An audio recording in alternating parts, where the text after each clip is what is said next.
സുന്ദരി, നീ വെറുതെ എന്നെ ചതിക്കരുത്. തങ്കേച്ചി, ഞാൻ പറയുന്നത് സത്യ. ഞാൻ നിങ്ങൾക്ക് പണം തരാനുണ്ട്, അതൊക്കെ വാസ്തവ. പക്ഷെ തങ്കേച്ചിക്ക് അറിയാലോ, കൃഷ്ണനെ ഞാൻ സ്വന്തം അനുജത്തിയെ പോലെ കണ്ടിട്ടുള്ള. അവളെ ഞാൻ വേദനിപ്പിക്കോ? പണം പുറത്തെങ്ങും പോയിട്ടില്ല. ഞാനിവിടെയുള്ള ബിസിനസ്സുകാർക്കൊക്കെ കൊടുത്തിരിക്കുക. അതൊന്ന് വാങ്ങിക്കൂട്ടി ആദ്യം തങ്കേച്ചിയുടെ കാശ് തരണോന്ന് എന്റെ മനസ്സിലെ തീരുമാനം. ഞാൻ ഈ പറയുന്ന നിങ്ങൾക്ക് വിശ്വാസമില്ലെങ്കിൽ നമുക്ക് തിരിച്ച് പോലീസ് സ്റ്റേഷനിലേക്ക് പോവാം. ഞാനവിടെ ഇരുന്നോളാം. കാശിനോട് ഇത്തിരി ആർത്തി കാണിച്ചിട്ടുണ്ട്, പക്ഷെ ഇതുപോലൊരു നെറുകേടൊന്നും സുന്ദരി കാണിക്കില്ല തങ്കേച്ചി. ചേച്ചി വാ, ചേച്ചിയുടെ കൃഷ്ണ എവിടെയുണ്ടെങ്കിലും ഞാൻ അവളെ കണ്ടുപിടിച്ച് തങ്കേച്ചിയുടെ മുന്നിൽ കൊണ്ടുവന്ന് നിർത്താം. സുന്ദരി, നിങ്ങൾ പറയുന്നത് വിശ്വസിക്കണോ വേണ്ടയോന്നൊന്നും ഞങ്ങൾക്ക് അറിഞ്ഞൂടാ. ഈ പാവം നെട്ടോട്ട് ഓടാൻ തുടങ്ങിയിട്ട് എത്ര നേരമായെന്നറിയോ? ഒരു വക കഴിച്ചിട്ടില്ല. എത്രയോ തവണ തളർന്ന് വീണെന്നറിയോ? തങ്കേച്ചി, എനിക്ക് ജീവനുണ്ടെങ്കിൽ കൃഷ്ണമോളെ ഞാൻ കണ്ടുപിടിച്ച് തന്നിരിക്കും. അവള് നമ്മുടെ മോളല്ലേ തങ്കേച്ചി. തങ്കേച്ചിക്ക് തരാനുള്ള കാശ് ഒപ്പിച്ച് തന്നിട്ട് നിങ്ങളെ ഞാൻ വിടും. ദൈവം തമ്പുരാനെ ഓർത്ത് എന്നെ ഒന്ന് വിശ്വസിക്കും.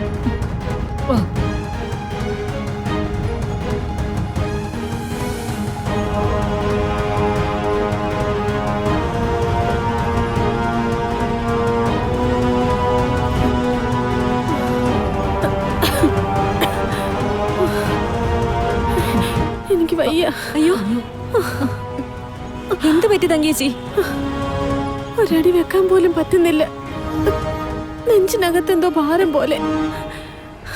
ഞാൻ ചാകാറായി സുനന്ദേ. തങ്കേച്ചി ഒന്ന് വെറുതെ ഇരുന്നേ. വാ വാ, തങ്കേച്ചി ഇവിടെ എവിടെയെങ്കിലും ഒന്ന് ഇരിക്കും. വാ.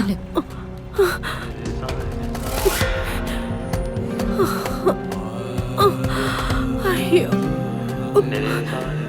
തങ്കേച്ചിയുടെ മനസ്സിൽ എന്നെ കുറിച്ചുള്ള സംശയം ഇപ്പോഴും മാറിയിട്ടുണ്ടാവില്ലെന്ന് കരുതിയ ഞാൻ നിങ്ങളോടും കൂടി വരാൻ പറയുന്ന. സാരമില്ല, നമുക്ക് നടക്കാം. വേണ്ട തങ്കേച്ചി, എന്നെ കൊണ്ട് അടങ്ങിയിരിക്കാൻ പറ്റുന്നില്ല സുനന്ദേ. സുന്ദരി, നടക്ക്.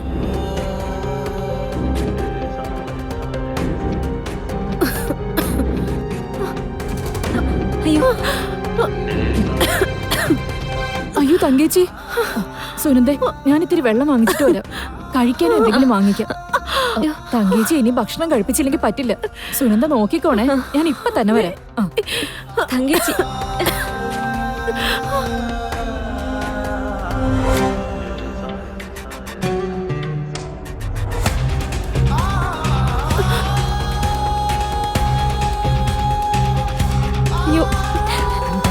നിന്നെയൊക്കെ പറ്റിക്കാൻ പറ്റിയില്ലെങ്കിലേ പിന്നെ ഈ സുന്ദരി എന്തിനാടി നടക്കുന്നെ?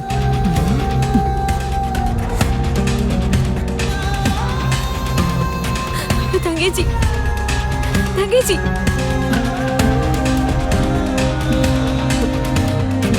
തങ്കേച്ചി.